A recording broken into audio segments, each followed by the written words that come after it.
Caston est là. Oui. Comment ça va, Tom? Comment ça va les enfants? Oh, il y a un livre, c'est un grimoire. Oui, ça va les enfants? Ça va. Alors je vois qu'il y en a qui sont plus tout à fait des enfants. J'ai l'impression de venir raconter une histoire à Neverland, ça me stresse un peu là. Attends. Bon, Père Caston, raconte-nous une histoire. Allez, c'est bien parce que c'est vous et que je suis payé pour ça. Allez, 15 ans, c'est l'âge de l'histoire que je vais vous raconter aujourd'hui et je vous jure que ça n'a rien à voir avec R. Kelly. Non, aujourd'hui, j'aimerais vous parler de personnes qui, il y a 15 ans, jour pour jour, étaient sur le toit du monde, tout là-haut. Mais bon, la grande différence des mecs qui écoutent Fauve, eux n'ont pas sauté du toit. Voilà, ils y sont restés. Aujourd'hui, on parle des joueurs du Grand Inter Milan. Alors, il faut remonter à 2010. À cette époque, Renan Luce chantait « J'ai reçu une lettre » et Raymond la lisait.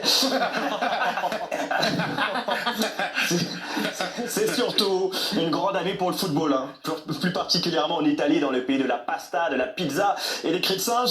À l'aube de la saison 2009-2010, l'Inter fait un mercato XXL. Hein. Samuel Eto'o, Thiago Motta, Diego Milito, Wesley Sneijder ou encore Nicolas Pal... Qui c'est qui écrit des conneries sur mon livre? J'ai vu Pino travailler avec, ça m'étonnait qu'ils sachent lire en même temps. Et je disais donc Schneider ou encore Lucio revêtissent la tunique noire et bleue. À la tête de l'effectif, c'est José Mourinho, hein, Special One, un personnage comme on n'en fait plus maintenant. À l'époque, il était considéré comme un crack. Aujourd'hui, on a plus l'impression qu'il en consomme, mais c'était l'entraîneur que le monde du foot s'arrachait. Cette saison, elle part très fort. L'Inter est au-dessus du lot en Italie.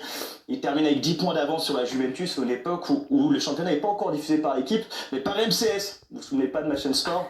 C'est normal, c'est comme Amy Winehouse, hein, on les a enterrés en 2011. Mais quand même, l'Inter roule sur le championnat, puis sur la Coupe d'Italie. On dit souvent que des triplés se jouent à un trophée ou à une capote trouée. Eh bien, ce dernier trophée sera celui aux grandes oreilles. Bon, j'ai envie malgré tout que tu nous racontes cette époque. 2 minutes, petite impatience, j'y viens. Sur son parcours, l'Inter va bouger en Angleterre, en Russie, en Espagne. On dirait la carrière de Sinama Pongol, sauf que là c'est des grands clubs. En 8e de finale, Mourinho rencontre son ancienne équipe, Chelsea, mais un peu à l'image de Greg avec son ex au lycée, s'embête pas trop pour la dégager.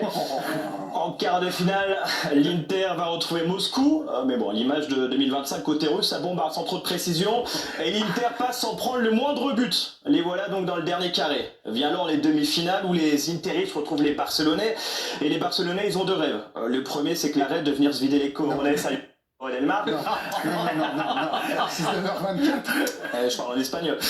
Le deuxième, il rêve de soulever la Ligue des Champions qui se joue à Santiago Bernabéu. Mais bon, il y a le rêve et la réalité. Un Mondéal qui pensait recevoir des nudes de Brad Pitt. Là, les Barcelonais ont mangé la réalité en pleine tronche. C'est une bataille de style entre le réalisme de Mourinho et la branlette de Guardiola. Mais c'est bien l'Inter Milan qui sort vainqueur. Les Interistes filent donc en finale. Sur la dernière marche se présentent les Allemands du Bayern à l'époque, une équipe composée de Michelis, Van Bommel, Van Buiten, Lam, hein, c'est aussi glamour qu'une meuf qui dit ça te dérange pas si on a éteint la lumière? Et comme les chansons? Non, pas du tout. Et l'Inter de 2010 va leur faire une leçon. 2-0 avec un doublé de Diego Milito, hein, comme quoi on peut ressembler à Messi, qui a couché avec Joan Mikou, et être un super joueur de foot. L'Inter de Milan est donc championne d'Europe. C'est costaud, joueur quand même. Tu te débrouilleras. J'ai adoré le joueur. L'Inter de Milan est championne d'Europe. L'Inter est donc sur le toit du monde. Alors depuis, l'Inter a enchaîné 15 années sans sacre.